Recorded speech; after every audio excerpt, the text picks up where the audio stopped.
날마다 주님과 행복자 되기.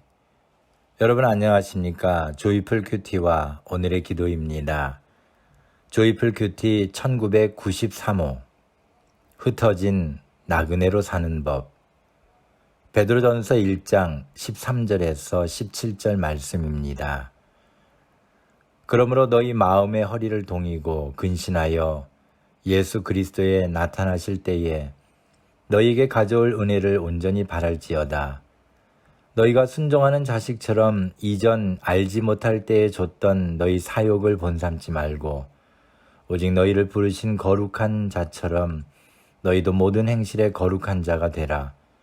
기록하였으되 내가 거룩하니 너희도 거룩할지어다 하셨느니라.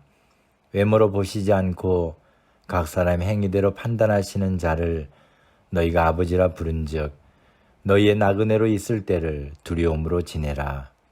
아멘. 예수 그리스도의 사도 베드로는 소아시아의 본도 갈라디아, 갑바도기아, 아시아와 비두니아에 편지를 보냈습니다.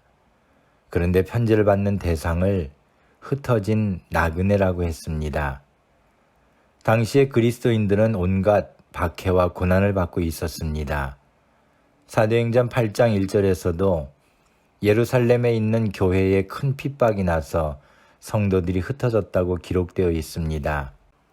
세상의 고난 앞에 흩어진 나그네와 같은 존재들이지만 그들은 삼위일체 하나님에게 아심이 되고 순종함과 택하심을 입은 자들이었습니다.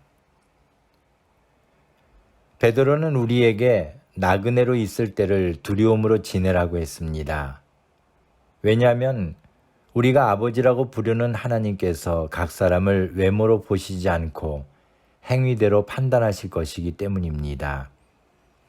이 세상은 나그네로 사는 자들에게는 영원한 처소가 아닙니다.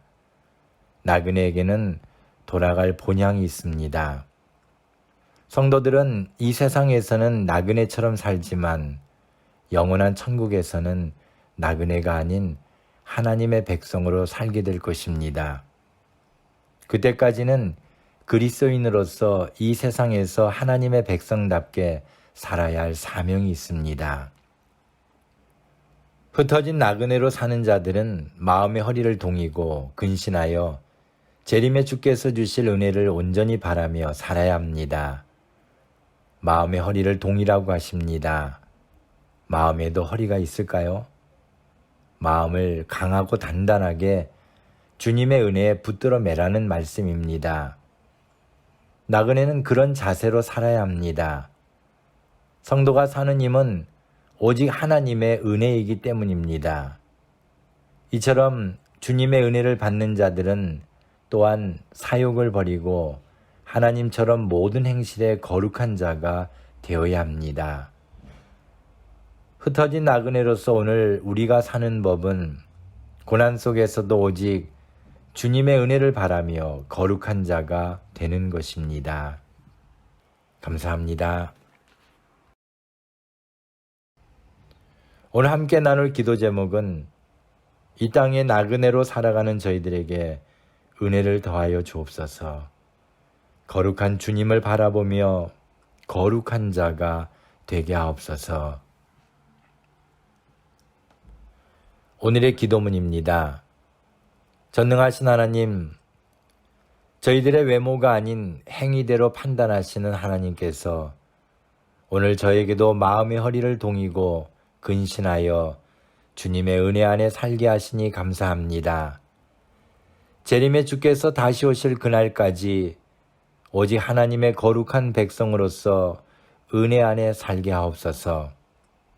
세상이 너무도 각박한 모습으로 변해가고 있지만 하나님의 자녀들이 거룩한 자로 살도록 인도해 주시고 돌아갈 본향이 있는 나그네로서 부족함이 없도록 도와주옵소서.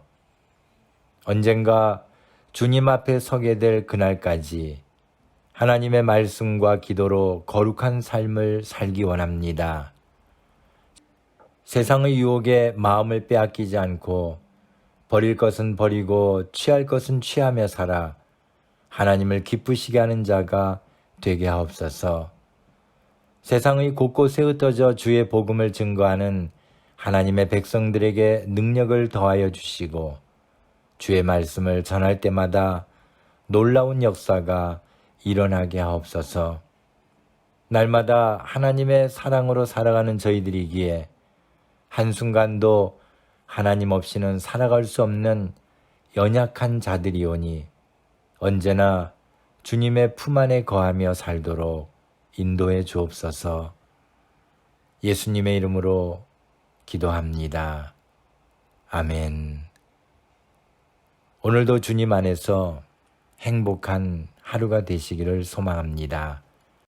감사합니다.